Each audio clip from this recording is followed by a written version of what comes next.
Your church, often with the best intentions, might be unconsciously holding you back from the financial abundance God actually wants for you.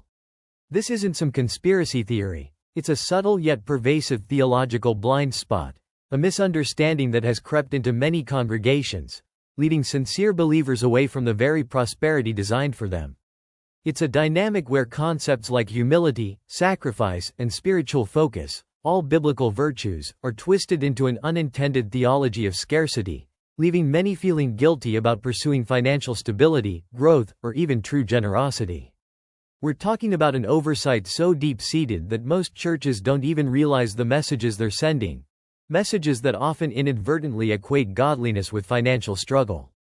But what if God's plan for your money, and for your life, is actually far grander and more abundant than you've ever been taught?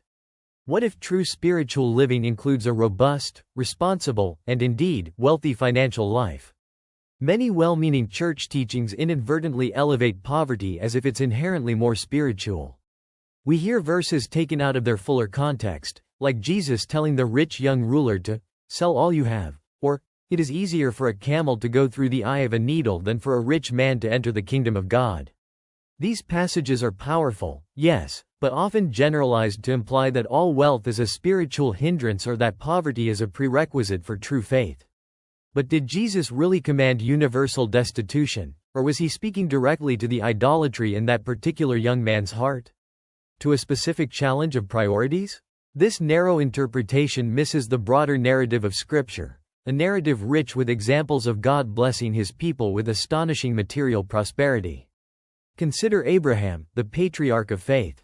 Genesis chapter 13, verse 2 tells us plainly, Abraham was very rich in livestock, in silver, and in gold.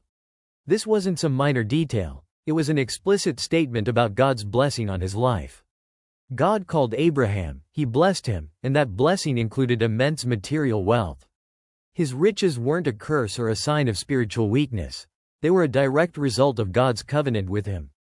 Imagine Abraham, his vast herds stretching across the landscape, his servants managing a massive enterprise. His wealth wasn't for selfish indulgence, it was a testament to God's faithfulness and a tool that enabled him to be a blessing to others. It was part of God's plan to establish a nation through him.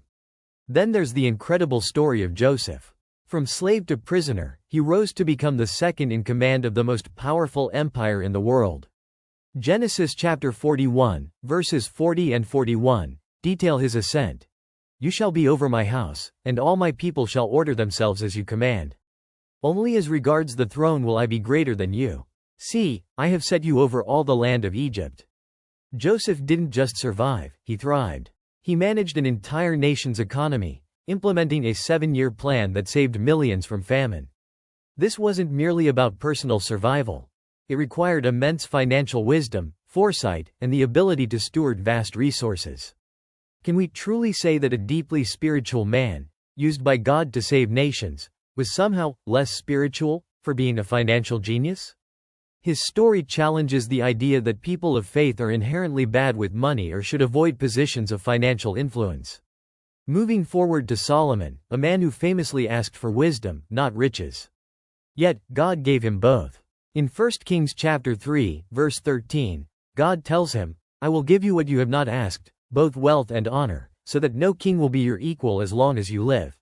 Solomon's unprecedented wealth wasn't an accident or a deviation, it was a direct consequence of his alignment with God's priorities. And what did he do with this wealth? He built the magnificent temple, a massive undertaking that required extraordinary financial resources and management. God doesn't oppose wealth when it's grounded in wisdom and used for his purposes. In fact, his blessing often includes it. So, if God grants wisdom and then wealth, why do so many churches treat wealth as if it's inherently unholy? Consider the parable of the talents in Matthew chapter 25. A master entrusts different amounts of money, talents, to his servants. The faithful servants didn't just preserve what they were given, they multiplied it. The master's condemnation was reserved for the one who, out of fear or laziness, hid his talent and returned only what he was initially given. This isn't merely a parable about spiritual gifts. It's a powerful lesson in financial stewardship and productivity. God expects us to be productive with what He entrusts to us, to grow it, to multiply it, to not hide it away. Are we, as believers, inadvertently hiding our potential for financial growth, our talents, because of a misguided theology that shames us for seeking increase? The core misunderstanding often stems from a misinterpretation of 1 Timothy chapter 6, verse 10. For the love of money is a root of all kinds of evil. Notice, it doesn't say, money is the root of all evil, but the love of money. This is a crucial distinction. Money itself is a neutral tool, like a hammer. A hammer can build a house or destroy it. Similarly, money can fund mission trips, feed the hungry, and build hospitals, or it can fuel greed, corruption, and selfishness. The church's fear of the love of money has, for too long, morphed into a fear of money itself, as if having it or pursuing it makes you inherently susceptible to evil. This fear often leads to an unhealthy relationship with finances, where believers either ignore them completely or pursue them with an underlying sense of guilt. This often leads to a pervasive scarcity mindset within the church. The constant message of sacrifice, while essential in its proper context, can inadvertently foster the belief that there's not enough, or that any abundance is morally suspect. While humility and simple living are virtues, they shouldn't negate the truth that God is a God of abundance, not scarcity. Psalm chapter 50, verse 10 reminds us, "For every beast of the forest is mine, and the cattle on 1,000 hills." He owns everything. A scarcity mindset leads to fear, hoarding, or an avoidance of financial responsibility. An abundance mindset, however, when grounded in God's ownership and our stewardship, leads to generosity, wise management, and an understanding that God's resources are limitless. Which mindset do you think truly honors the Creator of the universe? When we embrace God's abundance, it radically transforms our understanding of generosity. 2 Corinthians chapter 9, verses 7 and 8, puts it beautifully, God loves a cheerful giver.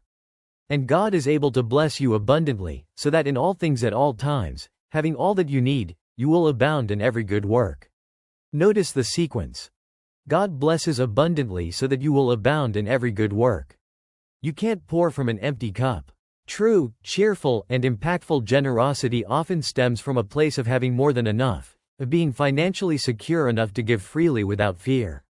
If the church truly desires more impactful generosity from its members, it should be teaching them how to create abundance and manage it wisely, rather than solely relying on extracting from often limited or struggling resources.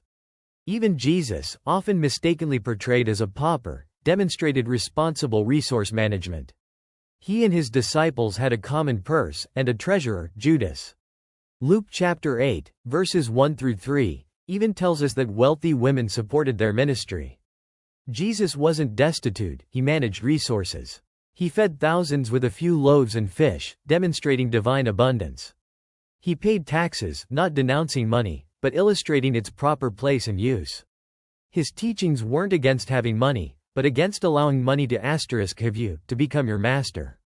If Jesus operated with financial resources and taught stewardship, why do so many modern church narratives push against the idea of believers being financially strong? The Bible is packed with practical financial wisdom, often overlooked in favor of purely spiritual advice.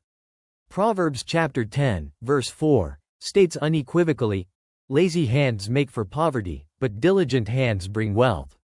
And Proverbs chapter 22, verse 7, delivers a stark warning, "The rich rule over the poor, and the borrower is slave to the lender."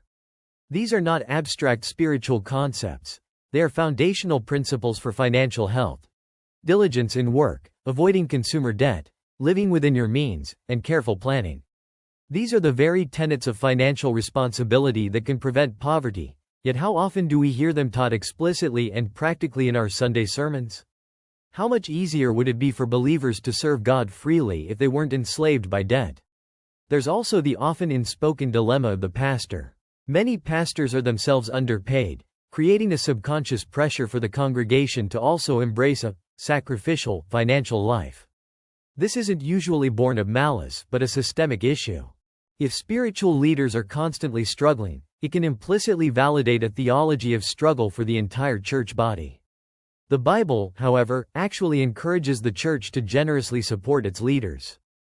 1 Timothy chapter 5, verses 17 and 18, states that elders who rule well should be considered worthy of double honor, especially those who labor in preaching and teaching, adding, "You shall not muzzle an ox when it treads out the grain."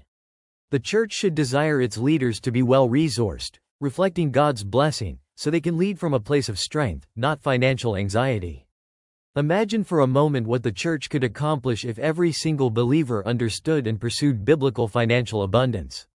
What if every church member wasn't just a faithful tither, but a financially savvy investor, a wise steward, and a creator of legitimate wealth? Think of the resources that would be unleashed for missions, for combating injustice, for planting new churches, for feeding the hungry, for serving the poor, not just from scraps, but from overflowing abundance. This isn't about personal enrichment for its own sake. It's about empowering the kingdom of God on earth. It's about building a financial legacy that extends far beyond our individual needs and into the vast needs of the world around us. So, where do we start in shifting this paradigm? It begins with you. It starts with a renewed commitment to understand God's true view of abundance directly from Scripture. Seek out financial wisdom from biblical principles, especially in books like Proverbs. Take concrete steps to manage your money according to God's design. Earn diligently, save strategically, invest wisely, and give generously. Become an example of what it looks like to be both spiritually fervent and financially astute. Your financial journey can become a powerful testimony, demonstrating that God's blessing includes every area of our lives, not just the spiritual ones. A church body composed of financially flourishing, generous, debt-free members is an unstoppable force. It frees people to serve wholeheartedly, to take risks for the gospel, to support others without personal strain. This isn't about promoting a get-rich-quick scheme or a self-serving prosperity gospel. It's about recognizing that God desires to bless His children so they can, in turn, be a blessing to the world. What if your church, instead of unwittingly fostering a theology of poverty, truly unleashed the biblical abundance that empowers every single member to fulfill their God-given potential, both spiritually and financially? The truth is, your church likely doesn't want you poor. It simply hasn't fully understood the vastness of God's plan for our prosperity. It's a blind spot, not a malicious intent. But this revelation calls us to a higher standard of stewardship, wisdom, and understanding. Don't let misguided traditions, fear of the world, or an incomplete theology keep you from the full financial design God has for your life. Embrace the biblical principles of abundance, work diligently, manage wisely, and give generously. Your financial health isn't just about you. It's about what God wants to do through you, to impact your family, your community, and the world for His glory.